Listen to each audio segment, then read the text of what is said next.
Bom, virando a página, a gente muda de assunto agora. Apesar dos políticos da base do governo comemorarem o aumento do salário mínimo, diversos militantes criticaram o reajuste de R$18. A Central Única dos Trabalhadores, que fez campanha para Lula, emitiu nota dizendo que não vai se contentar com a proposta atual e afirmou que não aplaudirá os políticos. Sérgio Nobre, líder da CUT, citou um estudo para dizer que o salário mínimo deveria ser de R$1.382, 62 a mais do que o anunciado. Após a vitória de Lula nas eleições, a CUT chamou o petista de defensor da classe trabalhadora. Mas com você, Zé, como é que será que o presidente vai lidar com esse fogo amigo? Pois é, olha, o senador Paulo Paim é um tradicional defensor do salário mínimo, tem vários projetos nesse sentido, fez contas e já chegou assim a várias conclusões, inclusive que o salário mínimo para comprar a cesta básica teria que ser ali próximos de R$4.000, né? É a realidade. Uma vez aqui em Brasília, um candidato ao governo de Brasília, ele prometeu acabar com todos os semáforos aqui, desculpa, os pardais, né, que são as câmeras que multam. E ele ganhou. Aí, numa conversa com um dos secretários, eu perguntei ao secretário de mobilidade, mas ele vai mesmo tirar todos os pardais da cidade? E o secretário me respondeu, nada. Quando ele entrar lá e ver qual é o faturamento desses pardais, ele não abre mão. E aí me mostrou números esquisitos de que o faturamento em multas aqui em Brasília passa e muito a arrecadação com a IPVA e com os impostos, né? É uma arrecadação muito grande. Então, a mesma coisa, promete fora do governo. Quando Lula chegar no governo e encontrar uma situação da Previdência e gastos públicos, cada R$1 de aumento no salário mínimo é uma despesa muito brutal no orçamento geral da União. O governo tem que repor. Mas acontece que Lula não é novato em executivo, ele está no 3º mandato dele, mas acompanhou de perto o mandato inteiro da Dilma e outra metade do mandato da Dilma. Ele sabia, então houve má fé nessa promessa. É a mesma promessa não cumprida de reajustar as tabelas de contribuição do imposto de renda pessoa física. Senhores, renda? 2 salários mínimos? Que isso? Isso não é renda, isso é crédito alimentício, que a Justiça considera de maneira toda especial e de que não se pode tomar, não se pode descontar. Crédito alimentício é sagrado. 2 salários mínimos, a partir daí pagar imposto de renda, como se fosse renda, isto é grave. E é outra promessa. Ele falou em R$5.000. Eu acho que R$5.000 ainda é um valor baixo demais para começar a pagar imposto de renda. Mas por que não muda? Porque a base da pirâmide é a que mais arrecada. O PT tem um projeto imbecil, eu acho, de cobrar 40%. Isso é tomar dinheiro dos outros. É uma super alíquota de 40% do imposto de renda pessoa física para quem recebe mais de R$100.000, 90, R$100.000. Só que isso aí são poucas pessoas no Brasil, existem os que têm esse salário, principalmente diretores das estatais, têm salário de 100 mil, mais de 100 mil, presidentes mais de 200 mil, mas a arrecadação é pequena nesta super alíquota que o PT defende. O grosso da arrecadação está ali, na base da pirâmide, que é exatamente o trabalhador. Então, eu repito, 2 salários mínimos são crédito alimentício, não para taxar e cobrar imposto como se fosse uma renda. Agora, esse reajuste do salário mínimo, era melhor nem dar o reajuste, porque aí não passaria essa vergonha de sancionar uma esquisitice dessa, né? Alan Gani. Muito bem, né? Claramente houve um estelionato eleitoral aí, uma fake news, porque ele prometeu muito acima do que ele está dando. Salário mínimo, qual que é o problema? O problema é que várias contas do setor público estão indexadas ao salário mínimo. Então significa que se o salário mínimo sobe, essas contas do funcionalismo, de aposentadorias, de benefícios também aumentam. E o problema é que o Brasil está numa grave situação fiscal. E este governo pouco fala desta situação fiscal. O que fazer para enxugar esta máquina pública e aí, eventualmente, aumentar o benefício? Querem dar um aumento de benefício sem ter a contrapartida, como se dinheiro nascesse em árvore. E sabe qual é o problema disso? Dar um aumento do salário mínimo numa situação fiscal como essa que a gente vive pode potencializar a inflação. E a inflação é um imposto mais perverso que tem, porque ele é um imposto silencioso e que transfere renda dos mais pobres para o governo. O aumento do salário numa sociedade não se dá na caneta.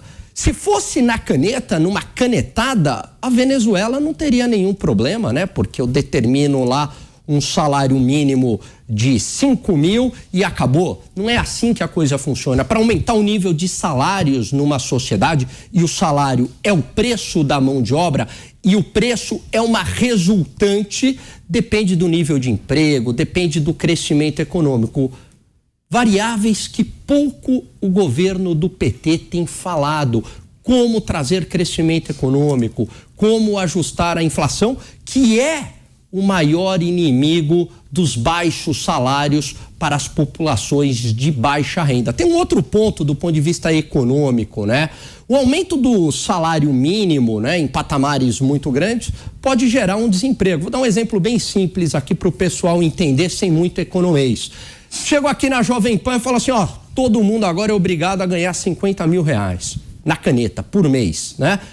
Evidentemente que isso não comporta a estrutura de custos da empresa. O que vai acontecer? A empresa vai ter que demitir um monte de gente para sobreviver. Então, o aumento do salário mínimo de maneira demagógica, populista, leva ao desemprego. Isso é uma lei na economia. Quer aumentar o nível de salários de uma população? Busque políticas que gerem emprego. Não atrapalhe o funcionamento do setor privado. Deixe o Banco Central agir com independência para controlar a inflação, o maior inimigo do salário, da perda de poder de compra da população. Mas é muito mais fácil fazer essa demagogia barata.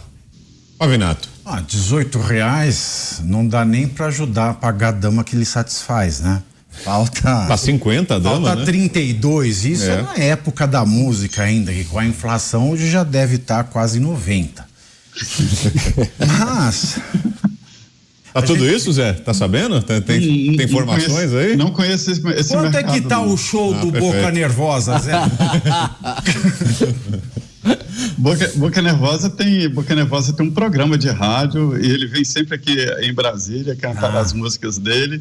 E você falou aquele dia, ideia que fosse Anitta. Acho que é mais barato, então. É. Bom, mas vamos lá. Mas eu prefiro a Anitta. Bom. Ela, no último clipe, ela faz um Boca Nervosa danado lá, né, Zé? Bom, o salário mínimo, ele aumentou R$18. Pois bem. Já tinha subido em janeiro, 1º de janeiro, de 1.212 para 1.302, ou seja, um aumento de R$90. Esse aumento, ele foi originado pela medida provisória número do final de 12 de dezembro do ano passado, ou seja, uma medida provisória do presidente Jair Bolsonaro. O que aconteceu? No debate presidencial, o Lula ele já tinha criticado, né, essa proposta de aumento pífio do mínimo. Então isso foi uma bandeira de campanha do Lula. Agora vai dizer que o Lula não sabia que ele não podia prometer? É claro que ele não sabia. Ele não é nenhuma pessoa alienada politicamente, muito pelo contrário. Essa questão do eu não sabia é um vai quem cola para enganar a trouxa. Então, se você acha que o Lula não sabia, que não podia prometer aquilo que prometeu, você é trouxa ou você se finge de. A CUT, que é uma aliada histórica do PT, desde sempre, em todas as horas, ela ficou realmente revoltada. E não foi só a CUT, não. A Força Sindical também ficou revoltada.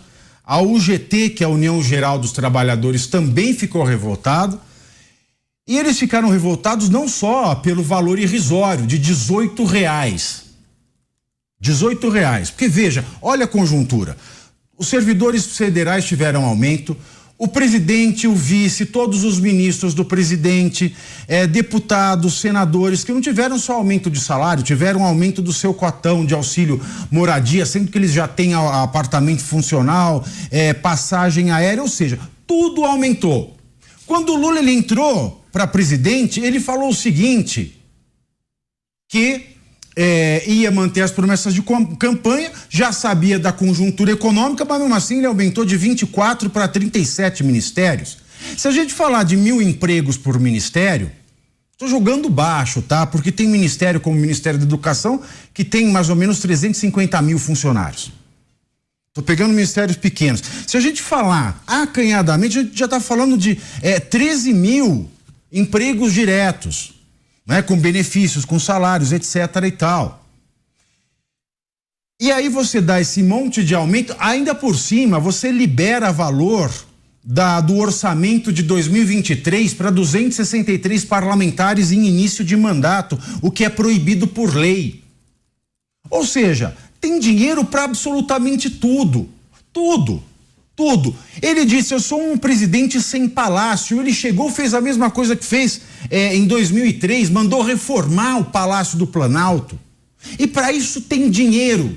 Tem dinheiro assim, no estalar do dedo. E o trabalhador, aliás, o trabalhador, que é o pretenso protagonista do Partido dos Trabalhadores, Partido dos Trabalhadores, que fez a festinha de aniversário, mas nenhum trabalhador podia ir, porque nenhum trabalhador brasileiro tem 20 mil reais para entrar num jantar. Aliás, quem ganha um salário mínimo não consegue se desfazer de 500 para ir lá, para pisar no Olimpo dos deuses do Partido dos Trabalhadores, que ignora e rechaça e fala, bom, eu não preciso de você para o jantar porque você não tem dinheiro para estar no aniversário de um partido que pretende ser seu. A gente vê que não é. Já imagina, meus queridos amigos Trindade, Brown, Alan Gani, audiência, como é que os dirigentes das centrais sindicais, CUT, UGT, Força Sindical, olharam para os trabalhadores e falaram, olha, tem R$18 de aumento, isso a gente conseguiu do nosso aliado Partido dos Trabalhadores, partido que é de vocês, mas vocês não podem ir no jantar porque vocês são a ralé. E aí vem R$18 de aumento, vendo tudo isso que está acontecendo em Brasília. Porque hoje não é 2002, quando o Lula concorreu pela primeira vez. Hoje não é 2006, quando ele concorreu pela segunda vez. Hoje é 2023, quando as pessoas têm acesso à informação, porque tem internet, tem um smartphone, conseguem levantar tudo. Então você não faz um discurso e engana um público, porque todo público tem toda a informação se quiser. Portanto, tá aí. É mais uma prova de que o Lula ele não vai entregar aquilo que prometeu e tem dado sinais de fazer aquilo que se comprometeu a não fazer, ou seja, ter relação com países ditatoriais. Elogiou, né? Ontem ele elogiou o partido chinês, ele elogiou o partido chinês, ele elogiou o partido de um estado totalitário que mata para conseguir adequar suas políticas dentro do território chinês. A gente não precisa falar mais nada disso. E é por isso que cada vez mais a Frente Ampla está assustada com ele. Vamos ver até que ponto o Lula ele é tolerado pelas instituições. Agora, Zé, será que diante dessas críticas dos sindicalistas, o governo pode tentar adotar alguma medida para justamente reparar esse dano, fazer algum aceno a esse grupo? Tem várias pautas aí reivindicadas, né, pela própria CUT, por outros sindicatos, né, pautas de interesse desses grupos, né? A gente falou dia desses aqui sobre regulamentação dos aplicativos de transporte, a volta do imposto sindical, que é uma reivindicação até anterior ao próprio governo, né? Desde a época do Michel Temer, quando foi aprovada a reforma, tem essa reclamação dos sindicatos. Será que para tentar reverter as críticas agora por causa do salário mínimo, o governo pode tentar tomar alguma medida para fazer um aceno a esses grupos, Zé? Sim, olha, Vitor, o presidente Lula, ele reorganizou ali o Palácio do Planalto, abriu novas frentes, novas linhas de caminho para o Palácio do Planalto, né? Que antes o Palácio ficava meio distante de tudo. Era impossível chegar com a proposta indecente para o presidente Jair Bolsonaro, porque precisava passar por ministros que eram todos generais. O ex-secretário de imprensa do Palácio do Planalto despachava com a algema em cima da mesa. Se houvesse uma proposta indecente, já saía de lá algemado, até porque ele é coronel, né? Então, essa é a diferença. E entre as aberturas está exatamente Gilberto Carvalho, que vai organizar, essa é a ideia, que seja o interlocutor, e vai organizar e abrir espaço para essas frentes, né, chamados movimentos populares. Então, há diálogos com os sindicatos. Olha, o governo aqui brasileiro só não está de novo naquela república sindicalista, aquele monte de sindicato, ministros, secretários, porque o governo Lula está fraco, está frágil e não tem condições nem de montar o próprio governo. E é por isso que ele recorre a partidos e os partidos indicam sem possibilidade do presidente dizer não. Veja que ponto, quer dizer, ele vai dirigir um governo que não é dele, é um indicado pelos partidos políticos. Então, exatamente para se contrapor a essa linha é que está sendo criado um caminho, uma abertura para negociar com esses chamados movimentos sociais, todos eles, MST, o movimento de sem teto, né? Todos eles terão uma linha de conversa, uma linha de financiamento, inclusive para casa própria. Isso está sendo articulado no governo. O que eu não consigo entender é porque esta distinção, e se para dialogar com o governo precisa montar ou criar um movimento social, né?